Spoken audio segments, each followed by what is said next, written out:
On a brutal winter night, a 17-year-old boy pedaled his battered bike through streets, hurried to finish his last order, just hoping to earn enough for one more night at the boarding house. Suddenly he saw an old woman standing by the bus stop, lost and shivering. He hesitated. This delivery was his last chance to keep his job, but kindness won. He turned back to help her. What he didn't know was that the woman was a billionaire, and that one small act of compassion would change his life forever. Before we dive deeper into the story, tell me, where are you listening from? And don't forget to subscribe so I can share more heartwarming stories with you tomorrow. The wind cut through downtown Austin like a knife made of ice. Winter in Texas could be deceptive. Mild one day, brutal the next. Tonight was brutal. Ethan Bennett, 17 years old and built like a scarecrow, pedaled his battered delivery bike through streets that glistened with ice.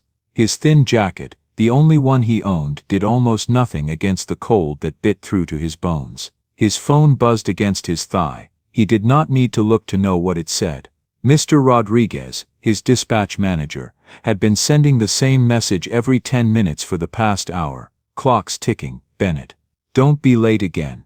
Ethan gripped the handlebars tighter, his knuckles going white. The insulated bag strapped to his back held one final order: tacos and queso for someone on South Congress Avenue who had tipped exactly $0. But that order represented more than cold food. It represented his rent. It represented the difference between sleeping in his room tonight or sleeping in a doorway. He checked the time on his phone under a streetlight. It read 7:41 in the evening. He had exactly 19 minutes to make the delivery and clock out before 8. If he was even 10 minutes late, Mr. Rodriguez had made it crystal clear, this would be his third strike. 3 strikes meant no paycheck. No paycheck meant no rent for the tiny room he called home. Ethan had been late twice before, once because a customer had given him the wrong address. Once because his bike chain had snapped on a hill. Mr. Rodriguez did not care about reasons. He only cared about numbers on a screen. The boy's stomach growled. He could not remember the last time he had eaten. Yesterday's breakfast, the day before.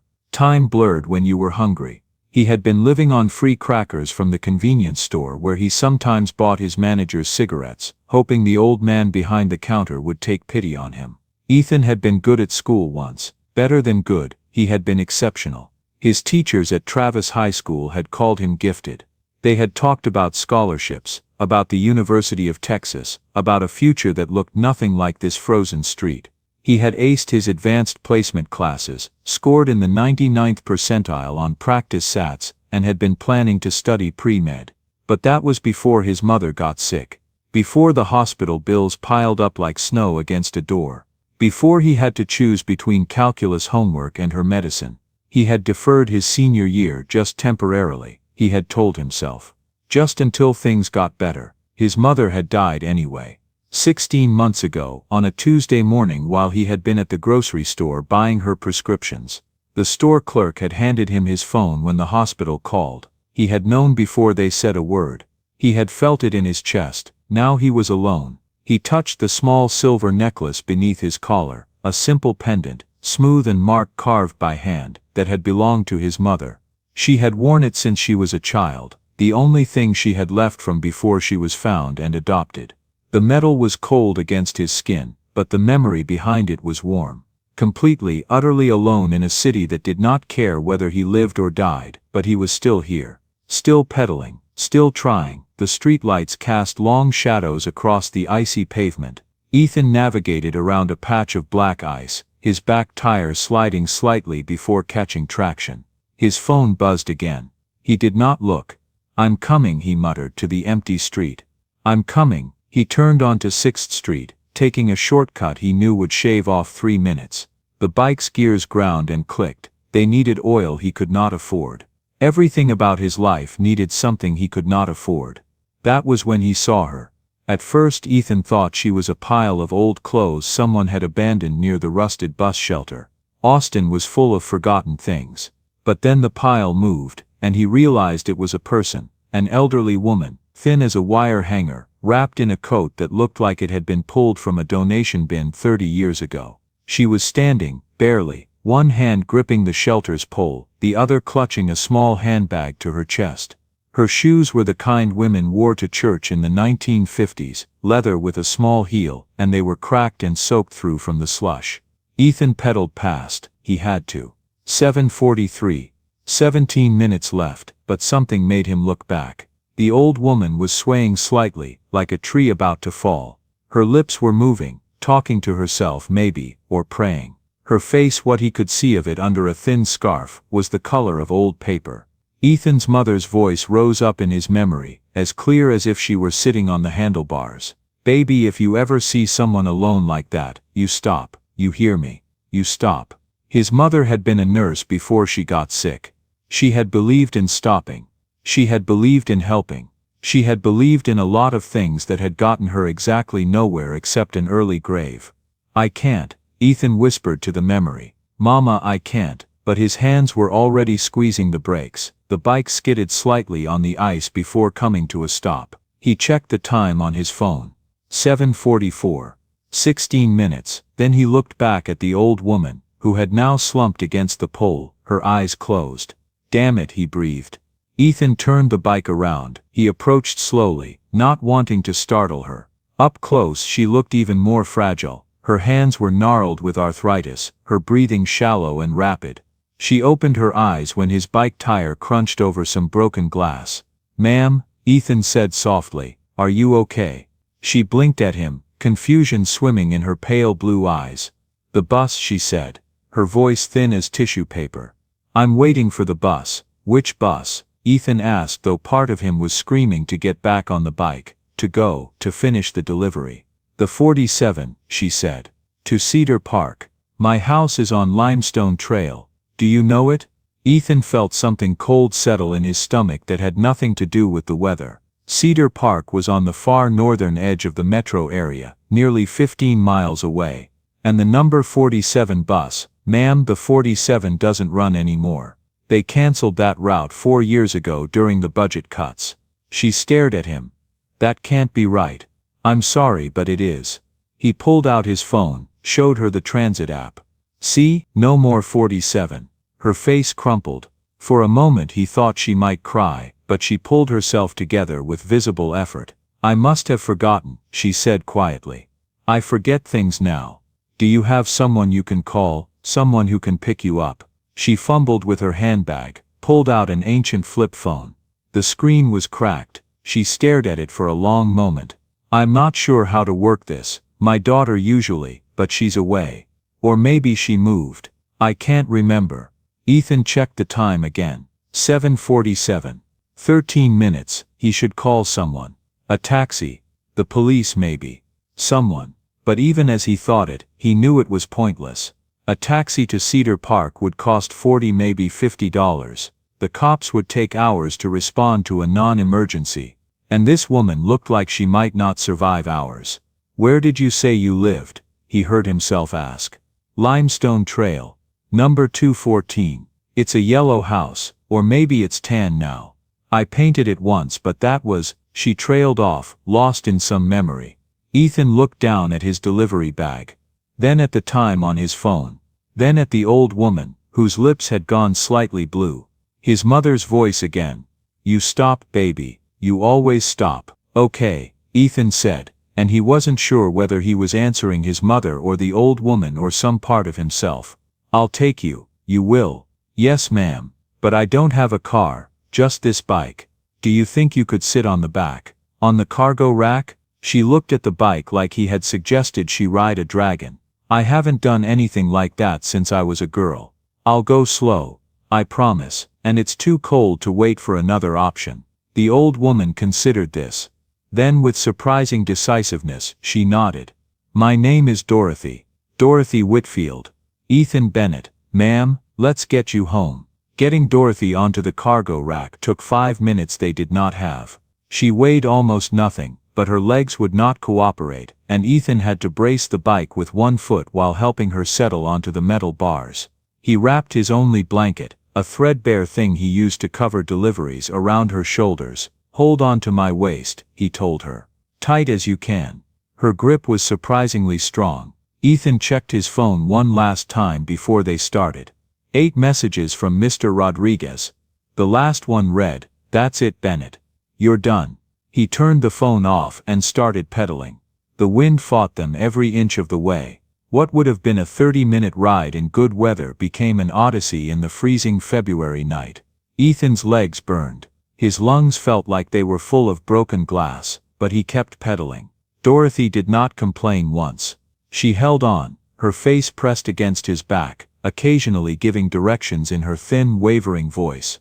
North on Lamar, right after the old Randalls. It used to be called something else, or maybe that was another store. I can't keep them straight anymore. They talked because staying silent would have meant thinking too hard about what Ethan had just done. Do you have family? Dorothy asked suddenly. Not anymore, Ethan said. My mom died last year.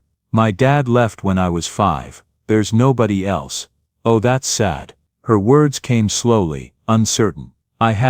I think I had a daughter once, or a niece.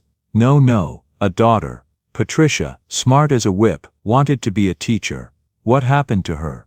Dorothy frowned, her breath misting in the air. She went away, or maybe she passed. 9 years. 10? Breast cancer, I think. Yes, that sounds right. She sighed. Everything good goes away, doesn't it? Ethan did not know how to answer, so he just kept pedaling. They passed through neighborhoods that grew quieter and darker. Houses stood larger and farther apart. The streetlights thinned out. Ethan's phone, still off, lay silent in his pocket. He tried not to think about the consequences waiting for him. The eviction notice likely taped to his door, the job he no longer had, the complete and utter collapse of the fragile life he had been barely maintaining. His mother's voice kept him going.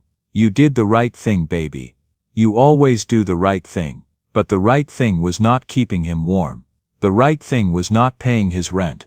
They stopped once, at a closed Stripes gas station with ancient vending machines outside. Ethan used the last $6.50 in his pocket to buy 2 hot chocolates from a machine that looked older than the internet. The drinks were barely warm and tasted like chemicals, but they helped. Dorothy insisted he drink first.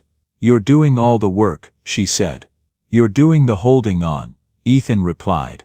They shared the hot chocolate in the cold, under a flickering fluorescent light that buzzed like an angry wasp.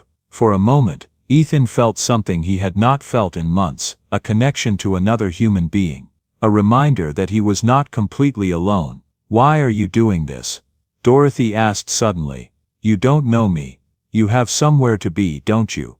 I can tell.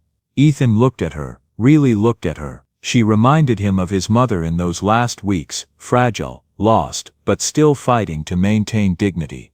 My mama taught me to stop, he said simply. Dorothy nodded slowly, as if half hearing him. Good woman, she murmured.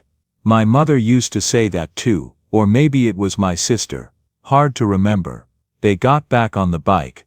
Ethan's legs screamed in protest, but he pushed through the pain. They had miles to go yet. It was 9:17 when they finally turned onto Limestone Trail. The houses here were older, larger, set back from the street behind gates and long driveways. Dorothy directed him in a fragile, wavering voice.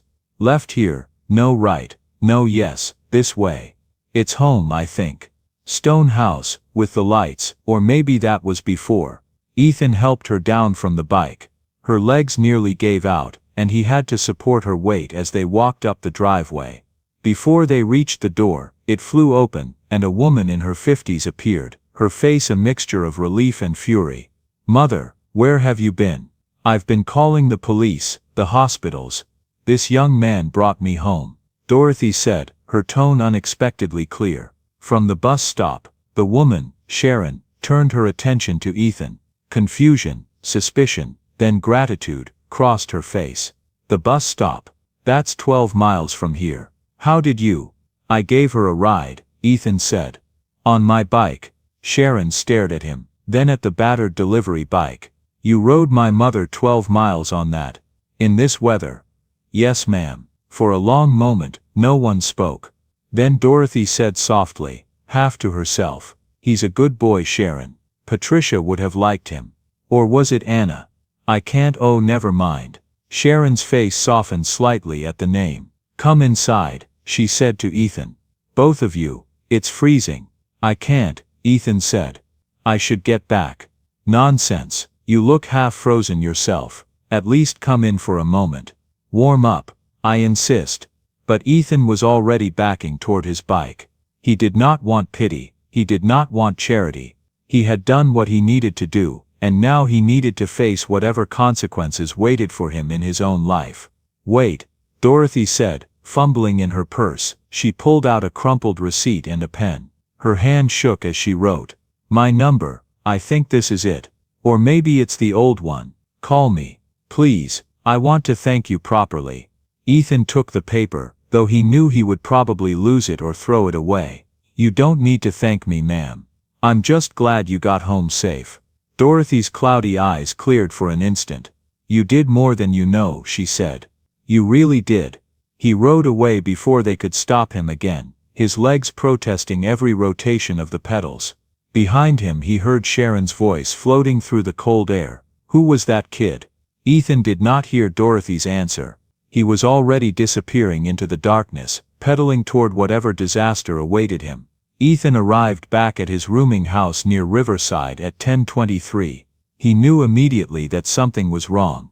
His belongings, 2 trash bags full of clothes, a backpack with his school books, a box of his mother's things, sat on the sidewalk, already dusted with fresh sleet. His key didn't work in the door.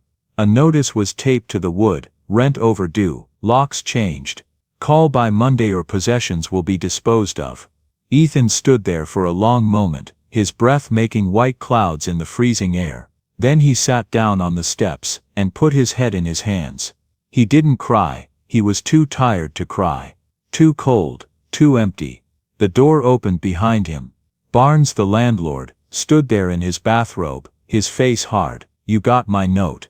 Yes, sir. Rent was due Tuesday. It's Friday night. I know I was going to pay tomorrow. I don't care what you needed. Rules are rules. You've got until Monday morning to come up with what you owe plus late fees, or your stuff goes to the curb. Can I at least? No. Mr. Barnes stepped back and shut the door. Ethan heard the deadbolt slide home. He sat there until the cold forced him to move. Then he gathered his trash bags and backpack and walked his bike to the all-night convenience store 8 blocks away. The place was called Quick Stop, though Ethan had never felt particularly quick there. It was run by an old man named Walter, who sat behind bulletproof glass reading paperback westerns. A younger guy named Tyler worked nights, and Tyler had never looked at Ethan with anything but suspicion. Ethan pushed through the door, the bell jingling cheerfully. Tyler looked up from his phone, his expression immediately souring. We're not a homeless shelter, Tyler said. I know. Ethan gestured helplessly at his bags. Can I just stay for an hour, until I figure out where to go? Buy something or leave? Ethan didn't have any money left. He'd spent his last few dollars on hot chocolate for Dorothy. I don't have. Then get out. Walter looked up from his book. He was somewhere in his 70s, white-haired and weathered as old leather. He studied Ethan through the glass, the delivery bag, the frost on his sleeves, the hollow exhaustion in his eyes. You're that delivery kid, he said after a long moment. Bennett, right? You drop food here sometimes. Yes, sir. Walter nodded slowly. You remind me of myself a long time ago. Out too late, working too hard, nobody waiting at home. Tyler rolled his eyes. That's his problem, not ours. Walter closed his book. That's exactly what someone once said to me. Then he turned to Ethan. There's a cot in the storage room. It's not much, but it's warm. You can sleep there tonight if you need to. Ethan blinked. You'd really let me? One night, Walter said simply. Just don't steal my coffee pot. It was half a joke, half a warning. But it made Ethan smile weakly. Thank you, he said. Walter disappeared into the back for a moment and returned with a small packet of instant noodles. Boil some water in the break room. Eat before you sleep. You'll think straighter in the morning. Tyler muttered. You're too soft, old man. But Walter ignored him. That night, Ethan curled up on the narrow cot in the storage room. The air smelled of dust and cardboard, but it was warm. He pulled his mother's photo from his backpack and held it close. I'm trying, Mama, he whispered. Outside, the neon sign buzzed faintly against the frosted glass. He fell asleep to the hum of the refrigerators, dreaming of Dorothy on the back of his bike, her trembling hands gripping his waist, her voice saying, "You did more than you know." He woke to someone shaking his shoulder. Morning light filtered through the narrow window. Walter stood over him, holding 2 styrofoam cups of coffee. "Morning, son. Figured you could use something hot." Ethan sat up slowly, rubbing his eyes. "Thank you, and for letting me stay." "You needed a roof," Walter said. "I've been where you are, no shame in it." Ethan looked around the cluttered storage room, the boxes stacked to the ceiling, the shelves coated in dust. "Let me help clean this up before I go," he said. "It's the least I can do." Walter gave a small smile. "If it makes you feel better, sure, just don't overdo it." He left Ethan to it. By mid-morning, the quick stop smelled faintly of old coffee and dust. Ethan had been stacking boxes in the storage room for nearly an hour, trying to ignore the sting in his fingers. The work was mindless, but it gave him something to focus on besides the question that had been circling in his head since dawn. What now? Walter had gone out front to restock shelves. Tyler stood behind the counter, watching him through the open door with the patience of a cat eyeing a mouse. When Walter stepped out to meet a delivery driver, the bell above the door chimed, then fell silent. A few minutes later, Tyler's voice came sharp from the front.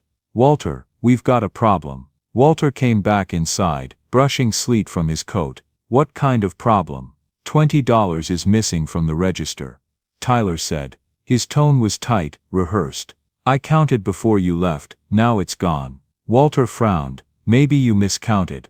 "I didn't, and you know who's been in here all morning." Ethan froze. He could feel the blood drain from his face. Walter's eyes flicked toward him, uncertain but not accusing. "You saying the kid took it?"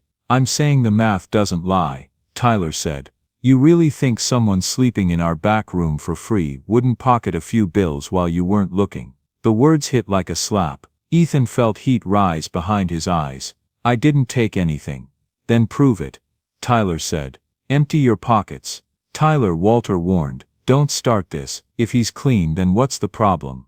Ethan's hands trembled as he turned out his pockets. Lint. The old receipt Dorothy had written her number on. His dead phone. Nothing else. Tyler wasn't satisfied. "His bag," he said.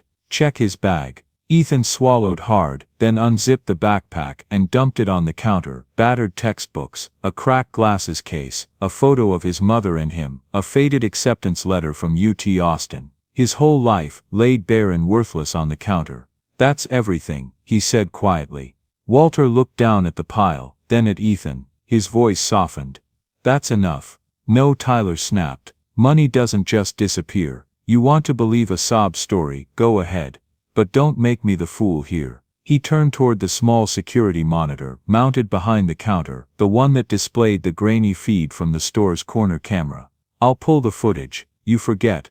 I've got it on my phone." Ethan felt his stomach turn. He'd noticed the monitor when he came in. It only showed the front half of the store, not the register. A small second lens hung above the counter, half covered by a faded sticker that read "out of order." Tyler had probably stopped noticing it years ago. Tyler scrolled through the feed, muttering under his breath. The faint light from his screen flickered across his face. Nothing. Just me and the kid working, must have stepped out of frame. He looked up triumphant. "So what now? You still think he's innocent?" Walter's expression didn't change. "You're right," he said evenly. "The main camera's been broken for a while, but there's another one you might have forgotten about." Tyler blinked. "What?" Walter reached under the counter and pressed a small button on the monitor's base. The faded out of order light above the screen flicked once, then went dark as a new feed appeared, clearer, tighter, directly over the register. The footage rolled back automatically. There it was, Tyler alone, glancing toward the door, sliding open the till, slipping a 20 into his pocket, before strolling casually away. Walter didn't raise his voice. Guess the old thing wasn't so out of order after all. The silence that followed was suffocating. Tyler's face went from red to pale in seconds. That's old footage. Could be anything." "It's time-stamped," Walter said quietly. 10 minutes ago." The register dinged as he opened it. He took out a single 20, laid it gently on the counter beside the open backpack, and said, "That's the one you were missing, I think." For a moment, Tyler just stood there, cornered by his own arrogance. Then he muttered something, half curse, half plea, and grabbed his jacket. Get out, Walter said, not raising his voice. Before I call someone who'll make this official. The door slammed hard enough to shake the shelves. The sound echoed through the narrow store until all that was left was the hum of the refrigerators. Ethan stared down at the 20. He couldn't seem to breathe. Walter sighed and rubbed a hand over his face. You didn't deserve that, son. It's fine, Ethan said softly, though his throat burned. No, it's not. Walter's voice was low, weary. You remind me of a time I couldn't catch a break either. People looked at me the same way, like I'd already done something wrong. He pulled 2 bills from the till and pressed them into Ethan's hand. For the trouble. And for the work, you earned it. Ethan shook his head. I don't want, it's not charity, it's payment, Walter said firmly. Then gentler, and there's a cot in back if you need it again tonight. Ethan looked at him, confused. Why are you being so kind to me? Walter's mouth twitched into something like a smile. Because someone once was kind to me, when I didn't deserve it. And I've been trying to return the favor ever since. Something in Ethan cracked, just a little, like ice thawing. He nodded, unable to speak. That night he lay on the cot again, staring up at the ceiling. The buzz of the neon sign filtered through the thin wall, and he thought about Dorothy, about Walter, about how one small act of compassion could ripple through a life like a pebble in still water. He fell asleep, clutching his mother's photograph. And in his dream, Dorothy's voice whispered through the wind. You did more than you know. He woke to someone shaking his shoulder. The night passed in uneasy silence. The hum of the refrigerators was the only heartbeat of the quick stop. Ethan slept fitfully, the blanket thin, the air heavy with the smell of cardboard and oil. Outside, the sleet softened to rain, then froze again before dawn. When the first gray light crept through the cracks of the blinds, he dreamed of his mother's voice whispering, You did more than you know. And then someone shook his shoulder. Ethan Bennett. He blinked awake, startled. For a moment, he thought he was still dreaming. Then the blur of sleep cleared, and he recognized the face, older, composed, the same one he'd glimpsed in the porch light 2 nights ago. You're Mrs. Whitfield's daughter, he said quietly. We met the other night. That's right, she said, voice calm but purposeful. Sharon Whitfield. The single bulb threw a pale light over her coat and tired face. She looked like she hadn't slept either. How did you find me? He asked. You left my mother a receipt with a phone number. It led to your delivery service. They weren't eager to cooperate, but I can be persuasive. A faint tired smile crossed her face. Your landlord said you'd been evicted. The man at the counter told me you were here. Ethan rubbed his face. What time is it? 6:30. He hesitated. Is your mother all right? She's been asking for you since dawn. Sharon said softly. She says there's something she needs to tell you. She's lucid this morning. Really lucid? That doesn't happen often. Ethan looked at the $40 folded neatly beside his backpack. I don't think I should. Please. The word carried quiet urgency. Just come. She won't settle until she's spoken to you. Ethan stared at the floor for a moment, then nodded. All right, ma'am. I'll come. The drive to Cedar Park was quiet except for the rain ticking against the windshield. Sharon's car smelled faintly of leather and lavender.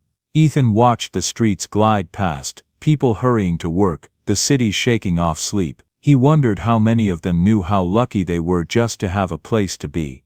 The Whitfield house looked even larger in daylight, warm light spilling from its tall windows, like a world that didn't belong to him. A woman in scrubs opened the door as they arrived. She's waiting, the nurse said. In the sunroom, Dorothy sat in a wicker chair near the window, a blanket across her knees. Morning light softened the lines in her face.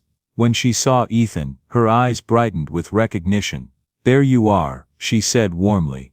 I was afraid you wouldn't come. Yes, ma'am, Ethan murmured. Thank you for inviting me. Come sit, dear. She gestured toward the chair opposite. Sharon, give us a moment, will you? Sharon nodded and stepped out, closing the door quietly behind her. Dorothy studied him as he sat, thin shoulders drawn in, hands folded neatly, careful not to disturb the stillness of the room. You look worn out, she said gently. Didn't you sleep? A little, ma'am. Because of me? No, ma'am, just a lot on my mind. Dorothy's tone softened. You helped me that night. Most people wouldn't have stopped. You needed help, Ethan murmured. I just did what anyone should, and lost your job for it, she said quietly. He gave a small shrug. It's all right, jobs come and go. Dorothy leaned forward, her gaze steady.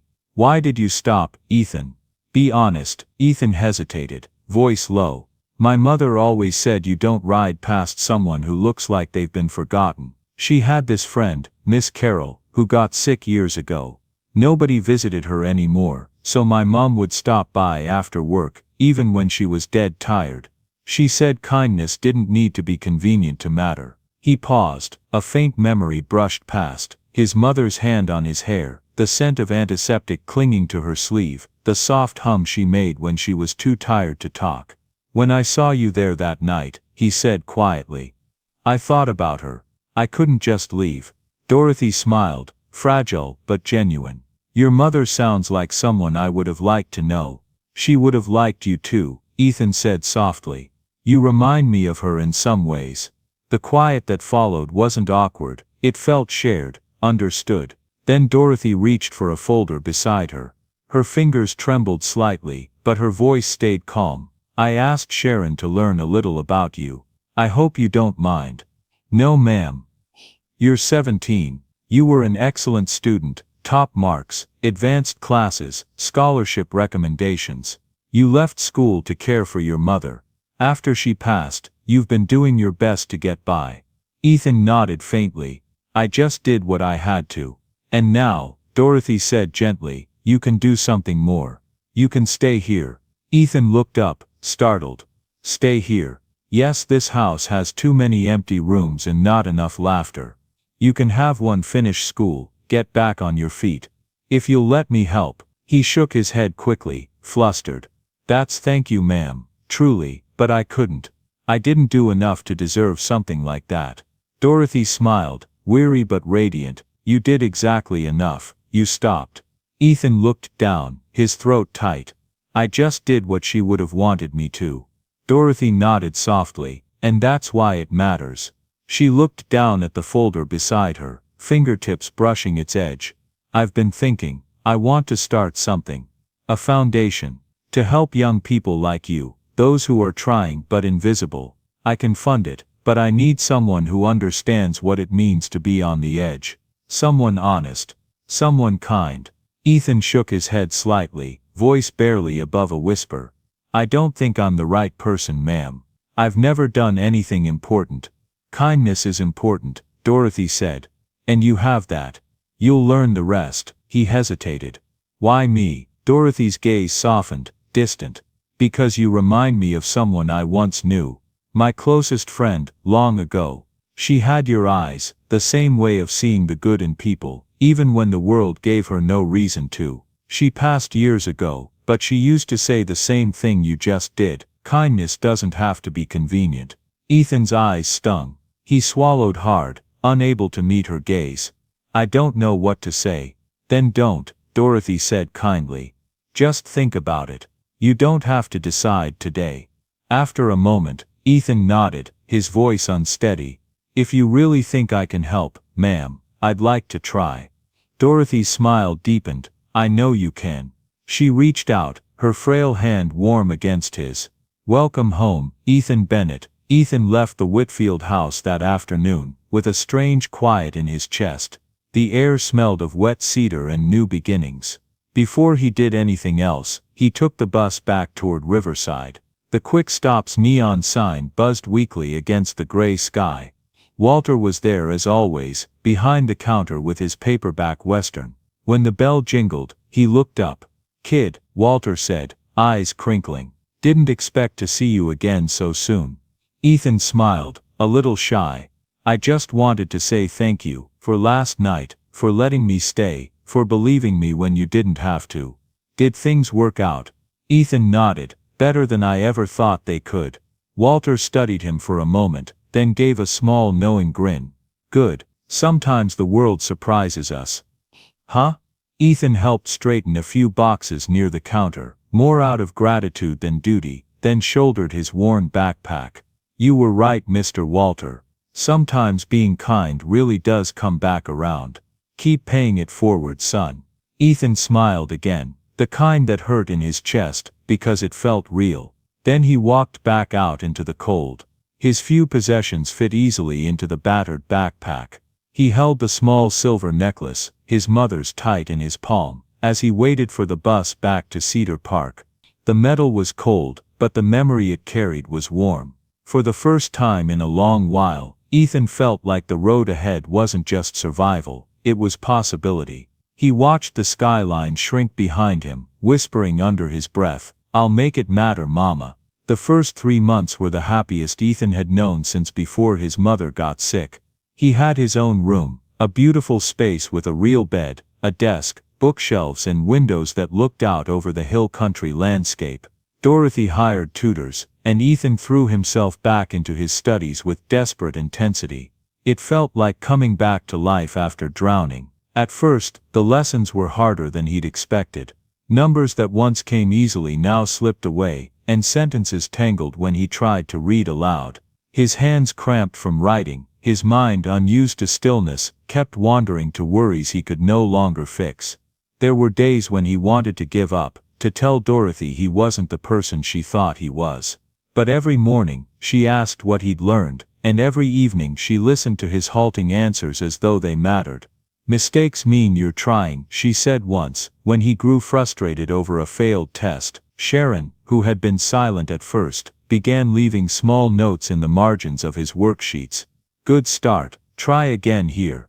Slowly the noise in his head quieted. He began to see patterns again, the logic behind an equation, the rhythm inside a sentence. When his first quiz came back with more checkmarks than red lines, Dorothy smiled and said, "That's what progress looks like."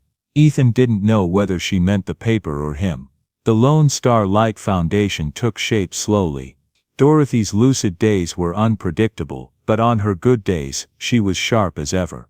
Together, they drafted mission statements, researched similar organizations, and planned how to identify young people who needed help. Sharon remained cautious at first, watching Ethan with quiet reserve, not out of mistrust, but from habit. She had spent years protecting her mother from confusion, from strangers, from the world's unkindness. Yet the longer she watched him, his patience with Dorothy, his quiet way of listening instead of talking, the more that reserve softened into trust, and then into something gentler, almost like affection. "She's happier," Sharon admitted one evening in May. They were sitting in the kitchen, Ethan doing calculus homework, while Sharon worked on her laptop. "I haven't seen her this engaged in years." "She's an amazing woman," Ethan said. "She is, and so was Patricia." Sharon closed her laptop. "You should know, you do remind her of Patricia. Not in looks but in spirit. The way you think, the questions you ask. She loved my sister more than anything in the world. When Patricia died, part of Mom died too. I'm not trying to replace her. I know, but you're giving her something back. Purpose, hope, that's a gift." Sharon paused. "I'm sorry I was so suspicious of you at first. You were protecting your mother, I get it. Still, I was wrong about you." In late June, everything changed. The story had leaked somehow. A local reporter caught wind of Ethan's situation, and Dorothy's generosity. She showed up at the door asking for interviews. Ethan refused, but the reporter published a story anyway. Homeless teen finds home with elderly heiress. At first the response was positive, feel-good comments, shares, likes. But then the tide turned. Someone dug up Ethan's eviction. Someone else found photos of him looking rough and homeless. The narrative shifted. He wasn't a good kid who'd helped someone in need. He was a con artist. A manipulator, a gold digger preying on a vulnerable old woman. The comments section became vicious. "This kid is clearly scamming her. Someone check on this woman. She's being taken advantage of. Where's Adult Protective Services?"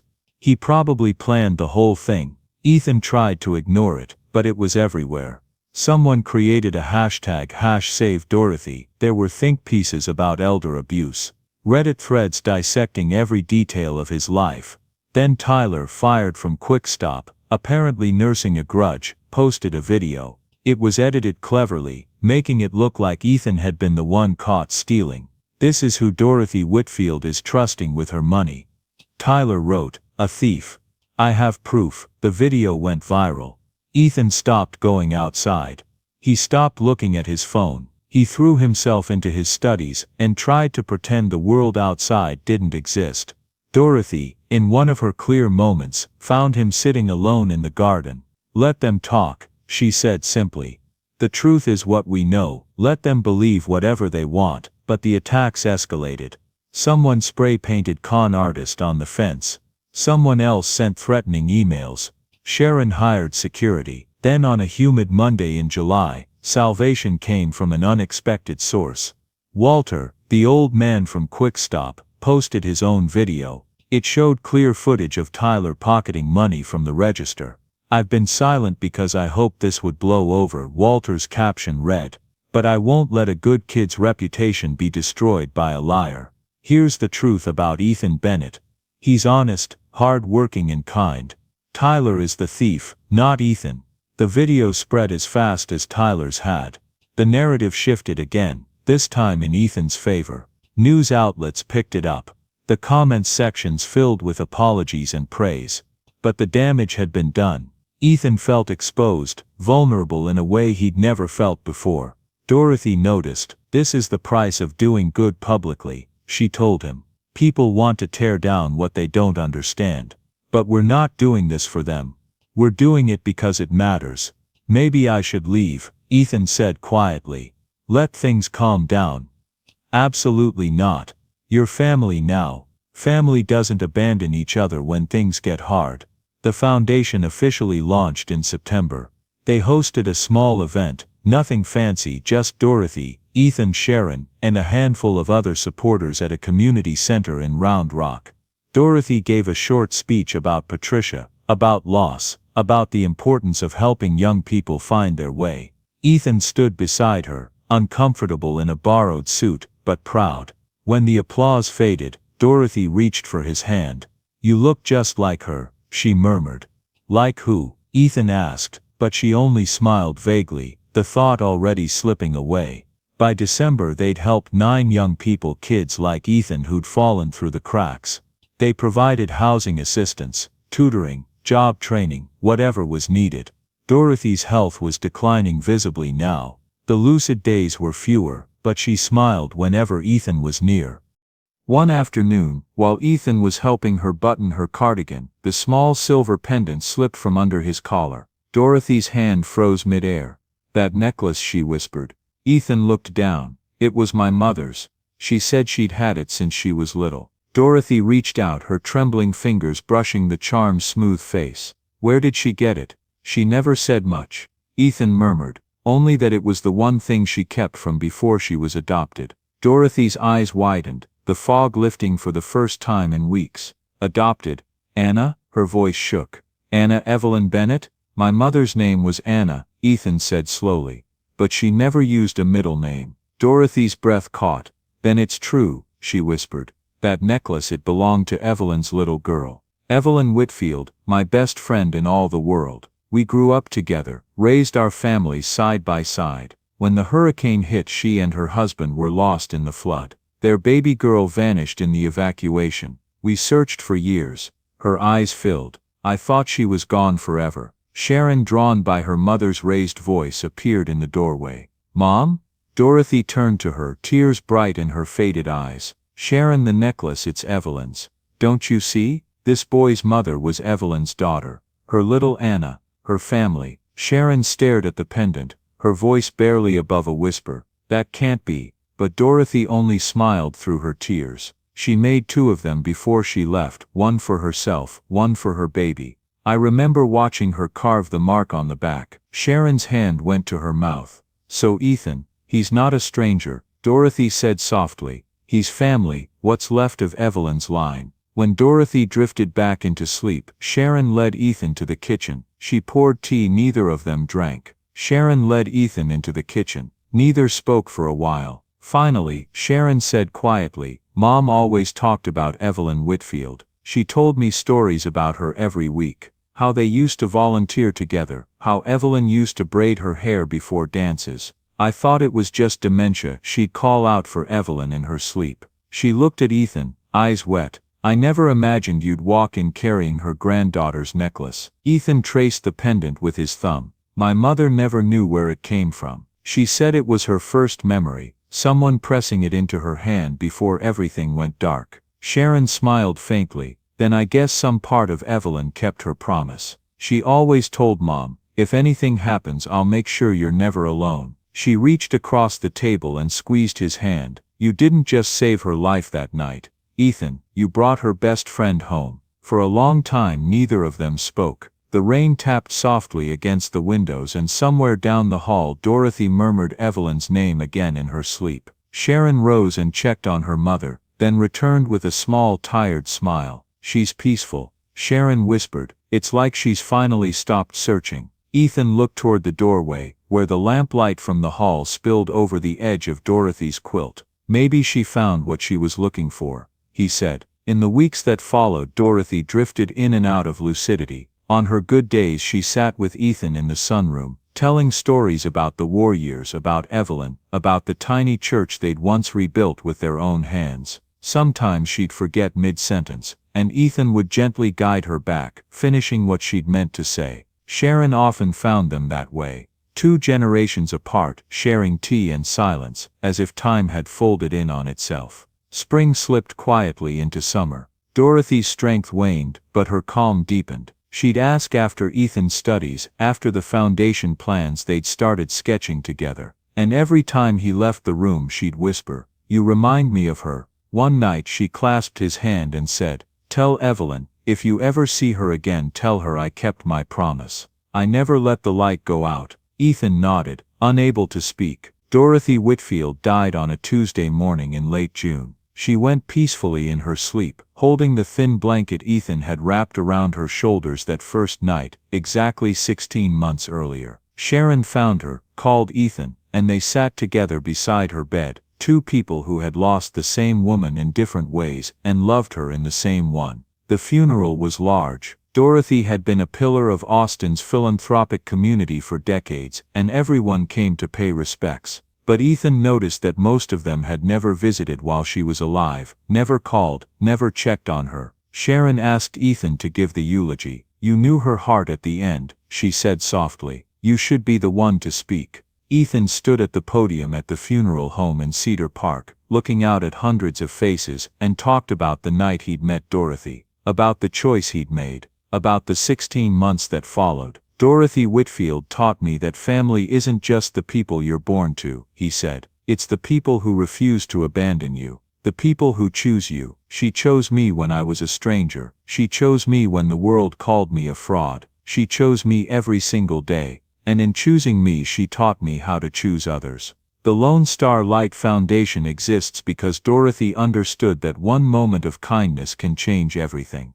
That seeing someone really seeing them can save a life. She saved mine. And through her legacy will save others. He paused, looking at the casket covered in blue bonnets. "My mother used to tell me that some things matter more than money. Dorothy proved that to me. She was the richest woman I ever knew, not because of her bank account, but because of her capacity to love, to forgive, to hope. I lost my mother twice, once to sickness, once to silence, but Dorothy and Sharon gave me something back. They gave me family, they gave me purpose, they gave me a future, and they taught me that home isn't a place, it's the moment when someone refuses to let you face the cold alone." When the service ended, Sharon found him outside by the hearse. She didn't speak at first, just took his hand and held it the way a mother holds a grown son's hand, steady without pity. "She'd be proud," she whispered. "And so am I." Ethan nodded, his voice breaking. "You don't have to. I already did," Sharon said. "You're mine now, and I'm yours. No paperwork needed." He pulled her into a quiet embrace, the kind that says everything words can't. The will reading happened the following week. As Sharon had warned, Dorothy had left a quarter of her estate to Ethan, enough that he'd never have to worry about rent or food again. But more importantly, she'd left him control of the Lone Star Light Foundation, with Sharon as co-director. "Make it matter," her letter to them read. "Help the ones who slip through the cracks. Be the person who stops. Always stop." Ethan read the letter and cried for the grandmother he'd known for such a short time, and for the mother now in Sharon, who had chosen to stay. The next years unfolded quietly, like healing does. Sharon became both family and anchor, someone who made sure he ate, who left notes on his textbooks, who called him son without hesitation. Ethan started classes at UT Austin that fall, majoring in social work at first, but the foundation stories, the young people who came to them sick, scared, untreated, pulled him toward medicine. By his second year he'd changed his major. If Dorothy could save me, he told Sharon, then maybe I can learn to save others. She only smiled and said, then that's exactly what you should do. Through late nights and long shifts, he kept the necklace his mother had left him hanging by his dorm lamp, its surface worn smooth by his thumb. It reminded him why he was there, not to escape his past, but to give it meaning. 4 years later, Ethan graduated from UT Austin with honors, bound for medical school. The Lone Star Light Foundation had grown into a network that reached across Texas, helping hundreds of young people find homes, education and care. On the anniversary of Dorothy's passing, Ethan and Sharon stood together at the old bus stop where it had all begun. They brought 2 cups of hot chocolate, the good kind now, not from a vending machine, and watched the city lights flicker on. She'd be proud of you, Sharon said. She'd be proud of us. Ethan answered. This is her legacy, ours, Mom's too. Sharon smiled, brushing away a tear. Then we keep it going. One life at a time. A cold wind passed down the street, and Ethan pulled his coat tighter. But this time, he had a coat that fit, a home that waited, and a mother beside him who had chosen him twice, once through Dorothy's love, and once by her own. He had everything his 17-year-old self had thought impossible. 12 years after that frozen February night, Ethan Bennett stood beneath the tall lights of the Houston Community Hall, where a newly built Lone Star Light Foundation Center had just opened its doors. It was the 8th in their network, modern, warm, full of the low hum of anticipation, and as applause faded from the opening speech, Ethan caught his reflection in the window. He was 29 now, older, steadier, and confident in ways his 17-year-old self could never have imagined. The sharp angles of hunger had softened into the calm lines of someone who had found purpose. Sharon Whitfield stood beside him, graceful in a navy dress, though she turned most of the day-to-day management over to younger staff to spend time with her own children. Yet tonight, she looked proud. The Houston Center would serve 60 young people, housing, education, counseling, a second chance for those who had run out of places to turn. It had been funded through the foundation's endowment and the generosity of strangers who believed that goodness could multiply, the way light travels farther in darkness. On stage, a young woman stood behind the podium, her voice clear but trembling. Maya Rodriguez, 24, with dark eyes bright as memory, was one of the foundation's first clients. 11 years earlier, she had been living in her car. Now she wore a nurse's badge from Texas Children's Hospital. I was sleeping in parking lots when Lone Star Light found me, Maya said. I'd aged out of foster care. No family, no job, no plan. I thought I'd disappear quietly, like so many others do. But Ethan and Sharon saw me. They gave me a home, a reason to believe I mattered. Now I work with kids who are scared and alone. And when I look into their eyes, I tell them what this place told me. You're not where you start, you're what you do next. When someone finally gives you a chance. The crowd applauded. Some cried. Ethan's throat tightened. Pride, grief, gratitude, they braided together like threads of light through glass. After the ceremony, guests drifted toward the tables of coffee and kolaches, laughter echoing beneath the tall ceiling. Ethan lingered near the edge of the crowd. He always did. He preferred watching to being watched. That was when a young man approached him, tall, thin, shoulders tense beneath a worn jacket. He clutched a folder to his chest like armor. Mr. Bennett, he asked, voice soft, can I talk to you? Of course, Ethan said. What's your name? Michael Patterson. I'm 19. My school counselor said you might be able to help me. He found a quiet corner. The boy's story came out in bursts. Parents lost in a car accident, relatives who didn't want him, the slow slide into homelessness. He had finished high school with a 3.8 GPA, worked at fast food places, slept in shelters, saved what he could, but the weight was too much. I'm just so tired, Michael said. I want a chance to make something of myself. I just don't know how to do it alone. Ethan looked into his eyes and saw his own reflection. 17 again, cold, desperate, pedaling through that February night. "You're not alone anymore," Ethan said gently. "That's what we're here for." "What do you want to study?" "Engineering," Michael said. "Sustainable housing. I want to build places where people don't have to choose between rent and food." Ethan felt his chest tighten, the same ache he'd felt the night Dorothy had first called him family. "That's a good dream," he said quietly. "Let's make it happen." An hour later, the folder was no longer a shield but a promise. Michael had a plan: housing in a group home, tutoring, job training, community college. When he left, his step was lighter. Sharon appeared beside Ethan with a coffee. "Another one saved," she said. "One more," he replied. "How many now?" "Across all centers, 347. She smiled. "Dorothy would be proud. So would Anna. They'd probably tell us we could still do more," Ethan said, and they both laughed. That evening, when the lights dimmed and the applause faded, Ethan drove to Cedar Park.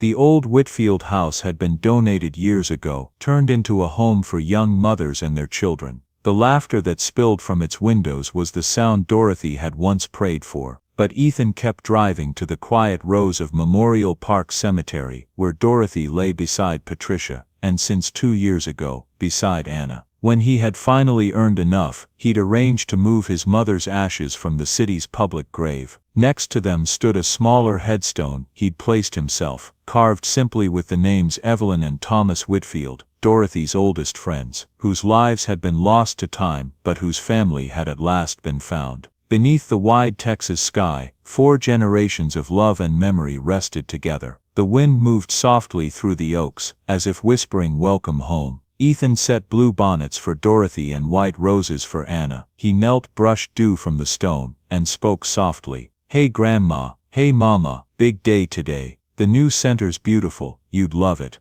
We helped a boy named Michael. Reminds me of me, 12 years ago, scared and alone, trying not to fall apart. Sometimes I still think about that night. What if I'd kept riding? If I'd chosen the job over you, Grandma, I might have never made it here. You saved me. And Mama, you taught me how to stop. You taught me to see people." He paused, eyes wet. "I'm getting married next month. Her name's Rachel. She's a social worker too. You'd both like her. She's got your strength, Grandma. Your heart, Mama." He smiled faintly. "Sharon's walking me down the aisle. I wish you could both be there, but maybe you already are." The wind stirred the leaves. A single one drifted down, landing softly on Dorothy's stone. Ethan picked it up, turned it between his fingers, and whispered, "Yeah, I hear you." He sat for a while longer, listening to the night settle, then touched both gravestones before heading back to his car. On the drive home his phone buzzed. Sharon's name glowed on the screen. "Hey," he said, "where are you?" "Just left the cemetery," Ethan answered, voice low. "Good," Sharon said after a pause, "then you're going to like this. The governor's office just emailed.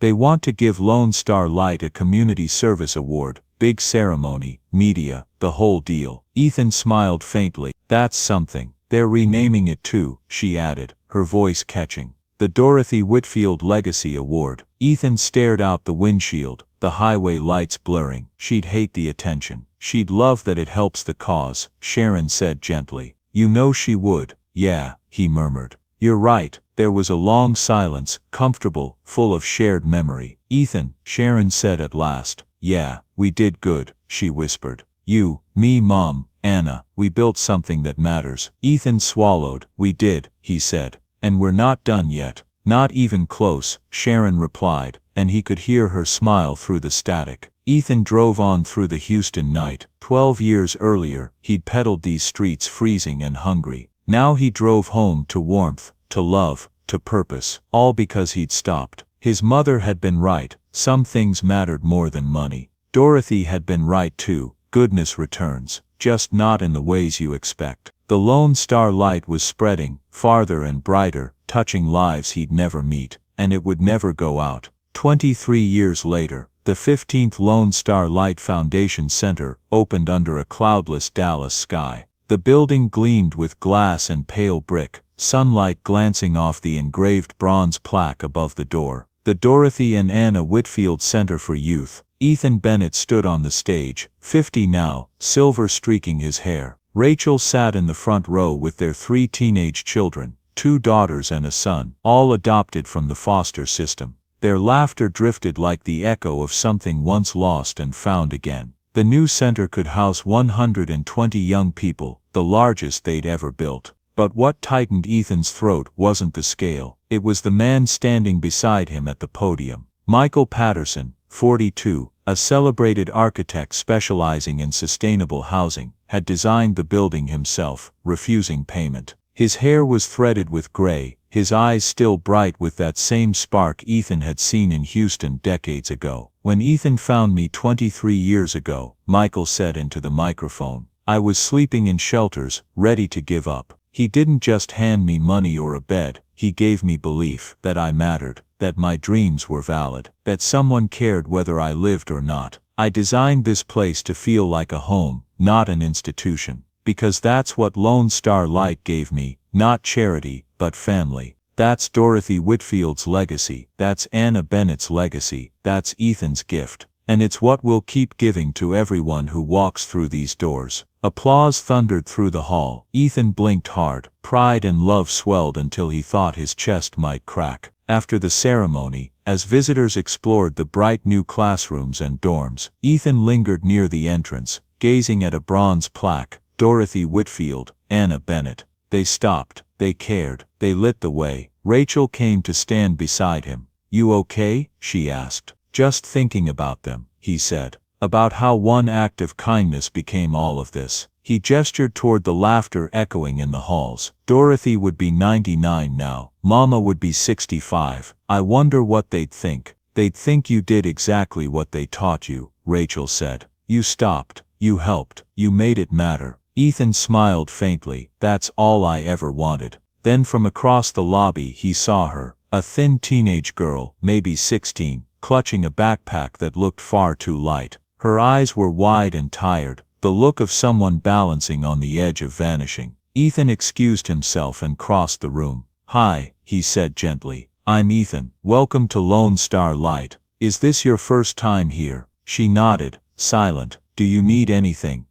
I need help," she whispered. "I don't have anywhere to go." Ethan felt the years collapse, the bus stop, the freezing wind, the trembling hands of a stranger who had saved him. "You're not alone anymore," he said softly. "Come on, let's get you somewhere warm." The girl hesitated, then followed him through the hallways filled with framed photographs, hundreds of faces, hundreds of stories that had begun in fear and ended in light. As they walked, Ethan felt the gentle press of something unseen, a hand on his shoulder, the warmth of memory. Dorothy's steady presence, his mother's quiet strength, the love that had never really left. He opened a door to a sunlit common room, where volunteers waited with cocoa and blankets. "Start here," Ethan said to the girl. "Tomorrow we'll make a plan. You're safe now." She looked up, eyes shining. "Why are you helping me?" she asked. "You don't even know me." Ethan smiled. His voice came out steady, the same words he had once lived by. "Because someone helped me once, when I needed it most," he said.